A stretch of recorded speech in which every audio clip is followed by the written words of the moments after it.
Good morning everyone. बच्चों, आप अपनी हिंदी की बुक में पेज नंबर 39 खोलिए। वहाँ पर हम पढ़ेंगे हमारी बगिया के फूल। देखो बच्चों, यहाँ लिखा है फूल तोड़ना मना है। तो बेवजह फूल नहीं तोड़ने चाहिए ना हमको। फूल बड़े सुंदर होते हैं ना। यहाँ पर देखिए अलग अलग तरह के फूल हैं। देखिए सूरजमुखी, गुलाब, गुड़हल, गुलदाउदी, गेंदा, चंपा, लिली, डहेलिया। है ना सुंदर सुंदर फूल बच्चों। यहाँ पर देखिए चिड़िया भी आई है। बगीचे में चिड़िया चहचहाती रहती है ना, उन्हें पौधे मिलते हैं बैठने के लिए। सुंदर सी होती है बगिया। और देखिए यहाँ पर तितली भी है। तितली क्या करती है? फूलों का रस पीती है। ठीक है ना बच्चों। देखिए फूल हमारे लिए बहुत उपयोगी होते हैं और फूल बहुत सारे रंगों में मिलते हैं। एक ही फूल कई तरह के रंगों का होता है। जैसे यहाँ पे चंपा है ना, तो चंपा का फूल सफ़ेद भी होता है, पीला भी होता है और इस तरह से गुलाबी भी होता है। यहाँ पर लिली का फूल भी अलग अलग तरह के रंगों का भी होता है। लाल भी होता है, पीला भी होता है, डहेलिया भी बहुत सारे रंगों में आता है। ठीक है बच्चों। गेंदा का फूल पीला भी होता है, हल्का हल्का लाल सा भी होता है और नारंगी रंग का भी होता है। इसी तरह से गुलदाउदी के फूल भी अलग अलग तरह के होते हैं। गुड़हल पीला भी होता है, लाल भी होता है, हल्का गुलाबी भी होता है। ठीक है बच्चों। और सूरजमुखी पीला होता है। गुलाब भी बहुत सारे रंगों में मिलता है हमें। गुलाब लाल रंग का भी होता है, पीले रंग का होता है, सफ़ेद रंग का होता है। ठीक है बच्चों। और गुलाब की बहुत तेज़ खुशबू आती है।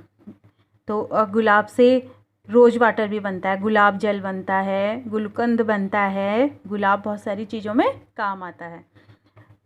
अब देखिए मैंने आपके लिए कॉपी में फूल बनाए हैं। इसी तरह से आपको अपनी कॉपी में भी बनाने हैं।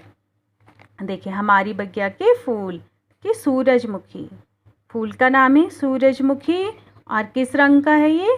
पीला। गेंदा, गेंदा किस रंग का है? यहाँ पर है नारंगी रंग का। और देखिए ये हैं पत्तियाँ। तो पत्तियाँ किस रंग की होती हैं बच्चों? कौन सा रंग होता है पत्तियों का? हरा। यहाँ पे है गुलाब। तो गुलाब का फूल पीला भी होता है, सफ़ेद होता है, रेड कलर का होता है, लाल रंग का।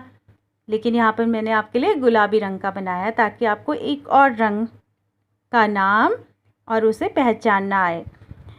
यहाँ पे है लिली। लिली का फूल भी अलग अलग तरह के रंगों में मिलता है हमें। यहाँ पे लाल रंग का बनाया है। और चंपा, चंपा भी अलग अलग तरह के रंगों का होता है। यहाँ पे सफ़ेद रंग का है।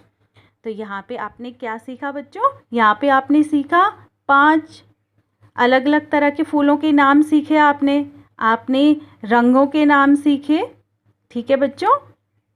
और पत्तियाँ जो होती हैं फूलों की वो एक जैसी नहीं होती, सबकी अलग अलग तरह की पत्तियाँ होती हैं। गुलाब में तो कांटे भी होते हैं पत्तियों के बीच में। ठीक है बच्चों। अब आपके इस तरह से प्रश्न बन सकते हैं इस पाठ से। कैसे बनेंगे कि 5 फूलों के नाम लिखिए, 5 रंगों के नाम लिखिए। तो वो आप यहाँ से याद कर सकते हैं, सूरजमुखी, गेंदा। और यहाँ से आपको रंगों के नाम याद कर सकते हैं। ठीक है। ये आपको अलग से लिखने की ज़रूरत नहीं है, आप यहीं से याद कर सकते हैं। लेकिन इसे नोट करके रखिएगा ताकि आपको याद रहे कि आपको ये भी याद करना है। अब एक और प्रश्न बनेगा इससे, फूलों से क्या क्या बनता है? फूलों से बहुत सारी चीज़ें बनती हैं बच्चों। देखिए फूलों से माला बनती है ना, मंदिर के लिए बनती है, या किसी का हमें आदर सत्कार करना हो उसके लिए हम माला बनाते हैं। बहुत सारी जगहों पर अलग अलग तरह की सुंदर मालाएं बनती हैं और सजावट करने के काम आती हैं फूल। चाहे शादी समारोह हो या कोई और भी समारोह हो, तो वहाँ पे क्या करते हैं? हम सजावट करते हैं, फूलों से सजाते हैं। तो सजावट करने के लिए काम में आते हैं। गुलदस्ता बनता है फूलों का सुंदर सा। और इत्र बनता है, हिंदी में परफ्यूम को इत्र बोलते हैं। तो इत्र बनते हैं फूलों से। अगरबत्ती बनती है और फूलों से रंग भी बनते हैं। रंग आदि बहुत सारी चीज़ों में उपयोग होते हैं फूल। तो है ना बच्चों हमारे लिए फूल बड़े उपयोगी। ठीक है। तो ये आप अपने ये सारा वर्क और ये आप अपनी कॉपी में कीजिएगा। ठीक है बच्चों। और आपको ये भी लर्न करना है, 5 फूलों के नाम याद करने हैं, 5 रंगों के नाम करने हैं याद। और आपको क्या याद करना है कि फूलों से क्या क्या बनता है। ठीक है, आप इतने सारे याद ना करें तो 2-3 याद कर सकते हैं। ठीक है बच्चों, तो ये आपको क्या करना है, ये भी और ये भी दोनों अपनी कॉपी में करने हैं। ठीक है, ये होमवर्क है आपका आज का।